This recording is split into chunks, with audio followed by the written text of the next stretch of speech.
8000 probeg yurgan Cobalt avtomobilimizni benzin asos kuydi desam ishonasizlarmi? Albatta kuygan. Nima sabab bo'lgan? Birinchi o'chirda sifatsiz benzin. Bak ichini ko'rasizlarmi?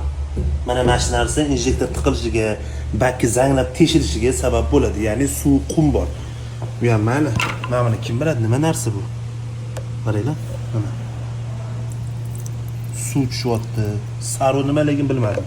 Kommentariyaga обязательно yozinglar. Pampersdan qaranglar. Benzin asos nima deyapti? Benzin asos.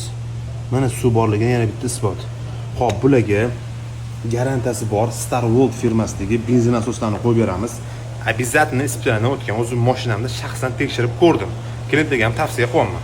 Xo'p, baklarni polностью tozalaymiz. Eski benzinlarni to'kib oldi. Bu benzinlar quyilmaydi.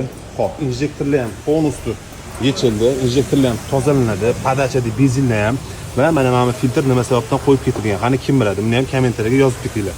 Hozir injektorlar xudo xolasa qo'yilgandan keyin yangi benzin qo'yamiz. Benzin asos pamperslargacha almashtirib ideal qilamiz. Xudo xolasa mashinani joyiga qo'yib turib, bakki keyin zavod qilamiz. Xo'p, qaysi zapravkadan benzin quyishlarni tavsiya qila olmayman, sababi qaysi zapravkada qanaqa benzin quyilayotganini aniq bilmayman. Qaysi zapravkada suv, qaysi zapravkada qum aralashib ketyapti. Yaxshi joydan qimmat benzin quyib berishlarni tavsiya qilib qolamiz. Shunaqa holatga duch kelsanglar, avtomaslar o'ziga murojaat qilasizlar. Xo'p, bu videomizni barcha mashina haydaydigan akalarga jo'natib qo'yasizlar. Sizlardan bitta like